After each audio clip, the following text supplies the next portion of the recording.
Appointment with death Agatha ख्रिस्ती भाग 2 प्रकरण 16. पायरो म्हणाला, दुसऱ्या सिरिंजचं रहस्य आपण आता उलगडलेलं आहे. दुसरी सिरिंज नादीनची होती. जेरुसलेम सोडण्याआधी रेमंडनं ती चोरली. म्हातारी मेल्याचं उघड झाल्यानंतर रेमंडच्या तंबूतून ती कॅरोलनं घेतली आणि दुसऱ्या दिवशी सकाळी ओढ्याच्या दिशेनं फेकून दिली. पियर्सला ती सापडली. ती आपली आहे असं सांगून सारा किंगनं ती पियर्सकडून मागून घेतली. आता ती सिरिंज साराकडे असावी असं मला वाटतं. हो, माझ्याकडे आहे ती, सारा म्हणाली. याचा अर्थ ती सिरिंज तुझी आहे असं तू आत्ता म्हणालीस ते खोटं होतं, असंच ना? ते खोटं बोलणं वेगळ्या प्रकारचं आहे. ते व्यावसायिक असत्य नाही. डॉक्टर जिराड यांनी संमतीदर्शक मान हलवली. पायरो म्हणाला, हो, हा एक मुद्दा आहेच. मी तुला समजू शकतो. थँक्स, सारा म्हणाली. पायरो पुढे म्हणाला, आता आपलं वेळापत्रक आपण पुन्हा तपासू. 1. बॉयंटन कुटुंबीय आणि जेफरसन कोप तळ सोडतात सुमारे 3:05ला. 2. डॉक्टर जिराड आणि सारा किंग तळ सोडतात सुमारे 3:15ला. 3. लेडी वेस्ट्रोम आणि पियर्स तळ सोडतात 4:15ला. 4. डॉक्टर जिराड तळावर परत येतात सुमारे 4:20ला.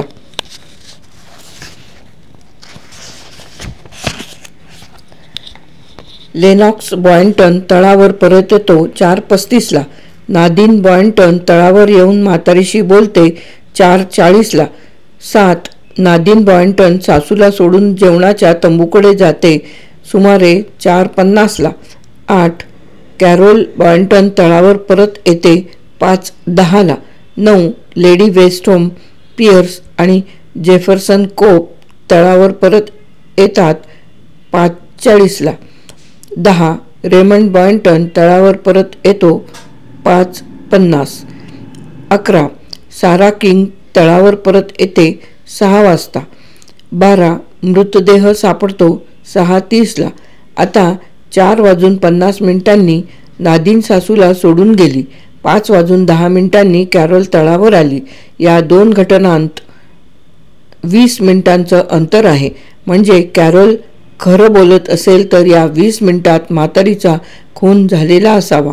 आता तिला कोणी मारलं असावं? यावेळी सारा किंग आणि रेमंड बॉयंटन हे एकमेकाबरोबर होते. जेफरसन कोप हा लेडी वेस्टहोम आणि पियर्स यांच्याबरोबर होता. लेनॉक्स बॉयंटन आणि त्याची बायको नादीन हे दोघं जेवणाच्या तंबूत होते. डॉक्टर जिराड तापामुळे त्यांच्या तंबूत बिछाण्यावर पडून होते. तळावर शुकशुकाट होता. नोकर चाकर झोपलेले होते.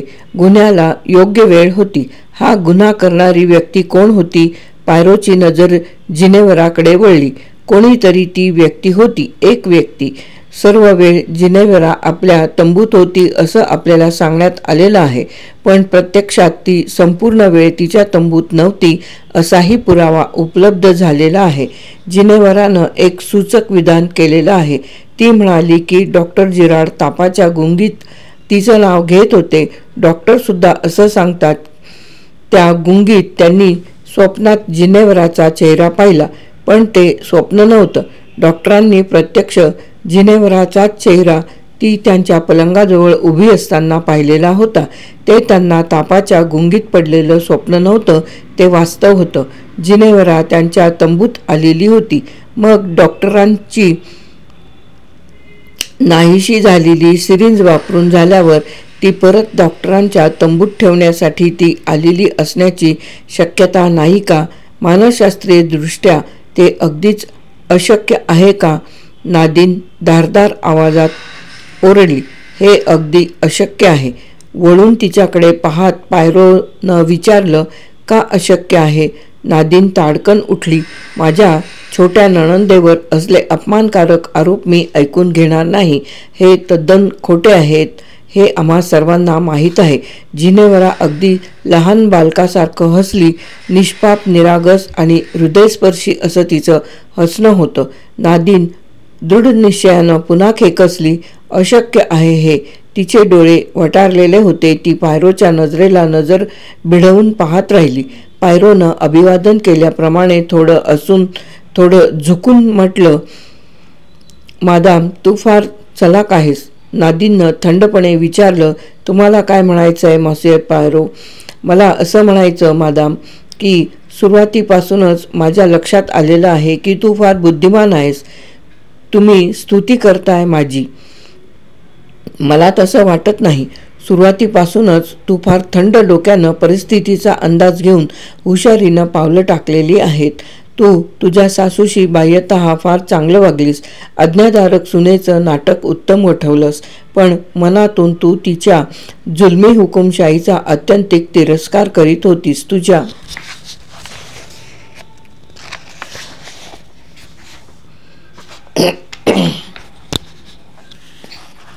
तुझ्या मनानं तिचा न्यायनिवाडा करून तिला शिक्षाही ठोठावली होतीस. मला वाटतं काही काळापूर्वीच तुझ्या लक्षात आलेलं होतं की तुझं आणि तुझ्या नवऱ्याचं सुख सासूचं घर सोडून बाहेर पडण्यातच होतं. त्यासाठी तू सर्व धोके पत्करायला तयार होतीस. तुझ्या नवऱ्याचं मन वळवण्याचा तू आटोकाट प्रयत्न केलास, पण तुला त्यात यश मिळालं नाही. लेनॉक्सला स्वातंत्र्य मिळवण्याची इच्छाच उरली नव्हती. त्यानं स्वतःला निष्क्रियतेच्या कोशात गुरफटून घेतलेलं होतं. मादाम, तुझ्या नवऱ्यावर तुझं निरतिशय प्रेम आहे यात मला तीळमात्रही शंका नाही.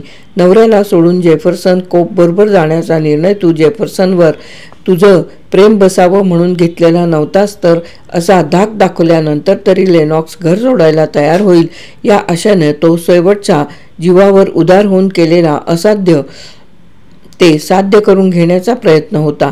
तुझ्या अवस्थेतली स्त्री तीनच गोष्टी करू शकत होती. नवऱ्याची मनधरणी करणं ही एक, तुझा तो प्रयत्न फसला. नवऱ्याला सोडून जाण्याची धमकी देणं ही दुसरी. अशा धमकीचाही लेनॉक्सवर परिणाम झाला नाही. बंड करून उठण्याचं धाडसच त्याच्यात नव्हतं. दुसऱ्या माणसाबरोबर निघून जाणं ही तिसरी. पण ती करूनही नवरा त्याच्या कोशातून बाहेर येईना. तो भयंकर अस्वस्थ झाला. त्याची मानसिक अवस्था आणखीच वाईट झाली. नवऱ्याला या अद्धपातातून सोडवण्याचा आणखी कोणता मार्ग होता? एकच मार्ग होता, त्याची सावत्र आई मरणं. हाच तो एकमेव मार्ग होता. तसं घडलं तरच तो बंधमुक्त होऊन स्वतःचे स्वतंत्र जीवन तुझ्याबरोबर जगू शकला असता. गमावलेलं पौरुषत्व परत मिळवू शकला असता. पण हे सगळं केव्हा शक्य होतं? तुझी सासू मेली तरच हे शक्य होणार होतं. नादिन त्याच्याकडे एकटक पाहत होती. ती अविचलपणे शांत आवाजात पायरोला म्हणाली, मी माझ्या सासूला मारलं असं तुम्हाला सुचवायचंय का मॉन्सियर? पण तुम्हाला तसं करता येणार नाही. मी माझ्या सासूला माझा घर सोडून जाण्याचा निश्चय सांगितल्यानंतर मी सरळ जेवणाच्या तंबूत गेले आणि नवऱ्याशी बोलत बसले. सासू मेल्याची बातमी येईपर्यंत मी जेवणाच्या तंबूतच लेनॉक्स बरोबर होते.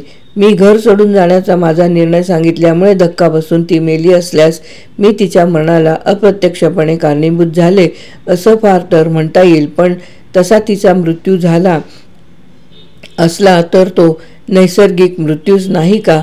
मी तिला मारलं असं तुम्ही म्हणूच शकत नाही, कारण मला तसं करण्याची संधीच नव्हती. पायरो यावर म्हणाला, सासूच्या मरणाची बातमी येईपर्यंत तू जेवणाच्या तंबू बाहेर पडलीच नाहीस असं तू आत्ताच म्हणालीस. या मुद्द्याबद्दल मला फार उत्सुकता आहे. म्हणजे वेळापत्रकात 9वा मुद्दा पहा. 6:30 वाजता जेवणाची तयारी झाल्यावर म्हातारीला जेवणासाठी बोलवायला एका नोकराला पाठवण्यात आलं. रेमंडनं विचारलं, त्याचा इथं काय संबंध आहे? मला समजत नाही. कॅरोल म्हणाली, हो, मलाही समजत नाही. पायरो त्या दोघांच्याकडे पाहत म्हणाला, नोकराला पाठवण्यात आलं. नोकराला का पाठवण्यात आलं? तुम्ही सर्वच म्हातारीची अत्यंत तत्परतेने सेवा करीत होताना नेहमी तुमच्यापैकी कोणीतरी जाऊन म्हातारीला जेवणासाठी घेऊन येत होतात ना. ती अपंग होती. नेहमी चालताना तिला तुमच्यापैकी कुणाचा तरी आधार लागत असे. तिला हाताला धरून आणावं लागत असे. साहजिकपणे मला असं वाटतं की तुमच्यापैकी कोणीतरी तिला जेवणासाठी आणायला जायला हवं होतं. मग तुमच्यापैकी कोणीही जागचं उठलं नाही. नोकराला पाठवलं गेलं का? नादिन चिडून म्हणाली, हा प्रश्न अगदीच निरर्थक आहे. आम्ही संध्याकाळी सर्वच खूप थकलेलो होतो. आम्ही कोणीतरी जायला हवं होतं हे मान्य आहे, पण आम्ही नाही गेलो.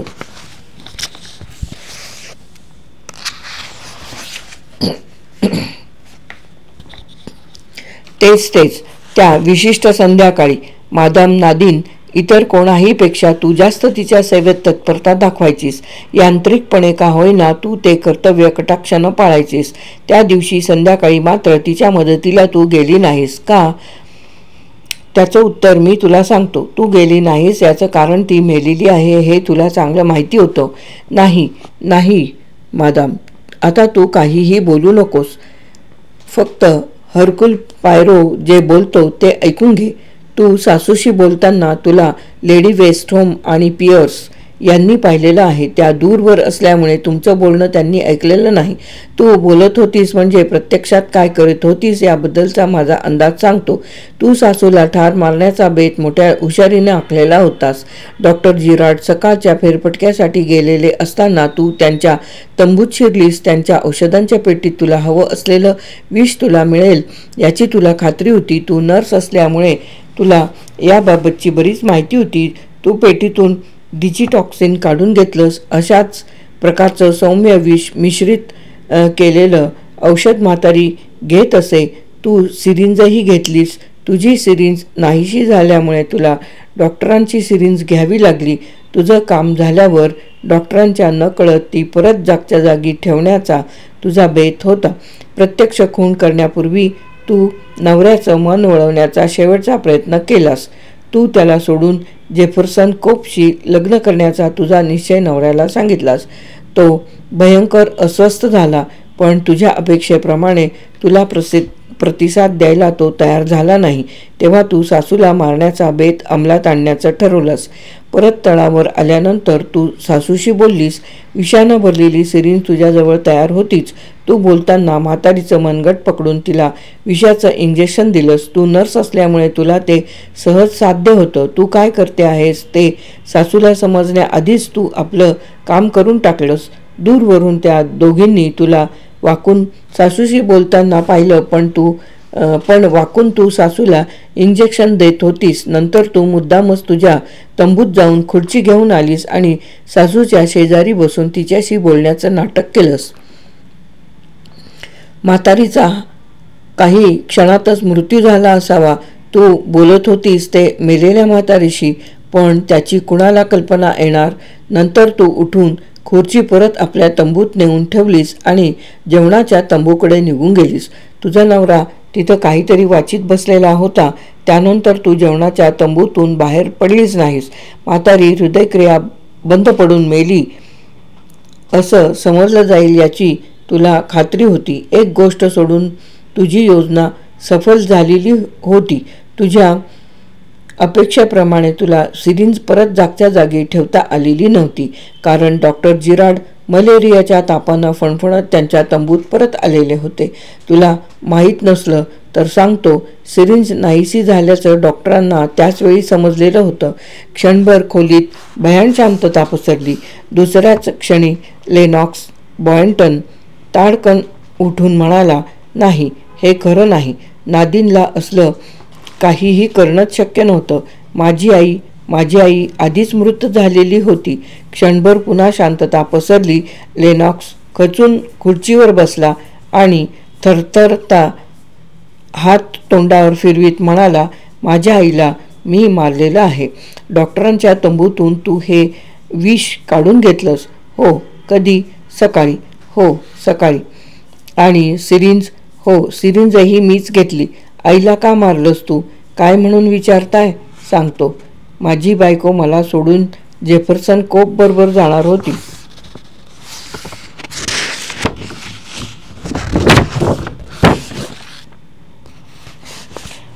पण हे तुला तिनं संध्याकाळी सांगितलं.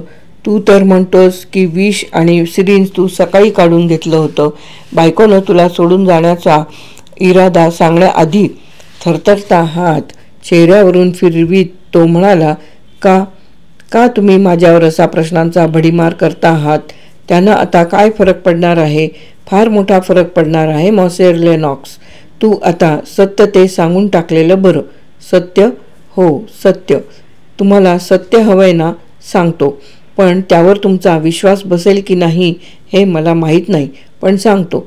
त्या दिवशी संध्याकाळी नादिननं मला तिचा इरादा सांगितल्यावर मी अगदी उद्ध्वस्त झालो. मला सोडून ती दुसऱ्याबरोबर जाईल असं मला स्वप्नातही कधी वाटलं नव्हतं. मला वेड लागायची पाळी आली. मी त्या तिरमिरीतच नादिमला सोडून चालू लागलो. एखाद्या दारू डोसलेल्या माणसासारखा मी झोकांडा देत चाललो होतो. हो, लेडी वेस्टहोम जवळून तू गेलास तेव्हा तिनं तुझी ही अवस्था पाहिलेली होती. तिनं तुझं केलेलं वर्णन मी नोंदवून ठेवलेलं आहे. म्हणूनच तुझ्या बायकोनं तिचा इरादा तळावर परत आल्यानंतर तुला सांगितला असं जे सांगितलं ते खोटं होतं हे मला समजलेलं होतं. पुढे बोल लेनॉक्स. मी काय करतोय तेच मला समजत नव्हतं, पण मी तळावर आलो तेव्हा माझ्या डोक्यात प्रकाश पडला. सर्व दोष माझाच आहे हे माझ्या लक्षात आलं. मी शेणातल्या किड्यासारखा जगत होतो. मी आईच्या शृंखला केव्हाच तोडून फेकून द्यायला हव्या होता. नादिनबरोबर घराबाहेर पडायला हवं होतं, पण ती वेळ अजूनही गेलेली नाही हेही माझ्या लक्षात आलं. मी तळावर आलो. म्हातारी हडळ एखाद्या दगडी पुतळ्यासारखी बसलेली मी पाहिली. मी तिच्याकडे गेलो. मी घर सोडून जाणार असल्याचा माझा निश्चय तिला सांगायला, त्याच संध्याकाळी नादिनबरोबर मी निघून जाणार असल्याचं तिला ठणकावून सांगायला आणि मला प्रचंड धक्का बसला. म्हातारी मेलेली होती, बसल्या जागीच मेलेली होती. मला काय करावं तेच समजेना. माझी दातखीळ बसली. मी सैरभैर झालो. तिला जे मी सांगणार होतो ते मनातल्या मनात थिजून गेलं. सारं शरीर थिजून गेलं. मी यांत्रिक बाहुल्याप्रमाणे काहीतरी केलं. काय केलं? तिच्या मांडीवर तिचं रिस्टवॉच पडलेलं होतं. ते उचलून तिच्या लुळ्या पडलेल्या हाताच्या मनगटावर बांधलं. मृत शरीराचा तो स्पर्श भयानक होता. माझा थरकाप उडाला. तसाच जिंकल्यासारखं पावलं टाकीत मी जेवणाच्या तंबूत गेलो. मी कुणाला तरी बोलवायला पाहिजे होतं. काय घडलं ते सांगायला पाहिजे होतं, पण सुन्न झालो होतो. मेंदू बधीर झालेला होता. मी एका खुर्चीवर अंग झोकून दिलं आणि तसाच निर्जीव पुतळ्यासारखा बसून राहिलो. तुमचा यावर विश्वास बसणार नाही. मी घडलं तेच सांगतोय. का असं घडलं? का नाही मी कोणाला बोलावलं? का नाही नादिनला सांगितलं? का ते मला नाही सांगता येणार? डॉक्टर जिराड म्हणाले, लेनॉक्स, तू सांगतो आहेस तसंच घडलं असण्याची शक्यता आहे. तू अतिशय वाईट मानसिक अवस्थेत होतास. एका पाठोपाठ एक असे 2 जबरदस्त मानसिक धक्के तुला बसले. त्यामुळेच तुझी तशी अवस्था झाली. एखादा लहानसा पक्षी उडताना धाडकन एखाद्या दगडी भिंतीवर आदळल्यावर त्याची अशीच अवस्था होते. या धक्क्यातून सावरल्यावरही तो निश्चित पडून राहतो. कुठलीही कृती करणं त्याला अशक्य होतं. तुझी अशीच अवस्था झालेली होती. मानसिक पक्षघात झाल्यासारखा तू होतास. मॉसियर पायरो, मी खात्रीनं सांगतो याच्या बाबतीत असंच घडलेलं आहे. त्याबद्दल मला शंका नाही. एक छोटीशी गोष्टही माझ्या लक्षात आलेली आहे. लेनॉक्सनं म्हातारीचं रिस्टवॉच परत तिच्या मनगटावर बांधलं. याची 2 स्पष्टीकरणं असू शकतात. एक, प्रत्यक्ष गुन्ह्याची कृती लपवण्यासाठी हे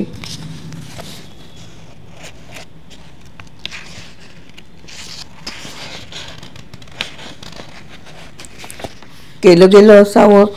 2, नादिननं पाठोपाठ येताना ते पाहिलं असावं आणि त्या कृतीचा गैरअर्थ काढला असावा.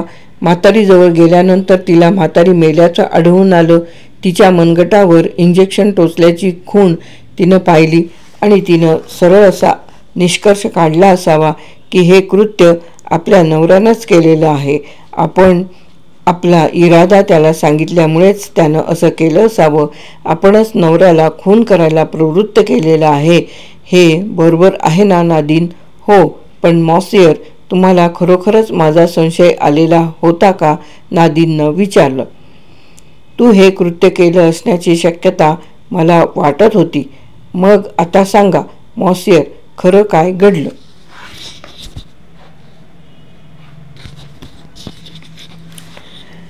अपॉइंटमेंट विथ डेथ अगाथा ख्रिस्ती भाग 2 प्रकरण 16 येथे समाप्त.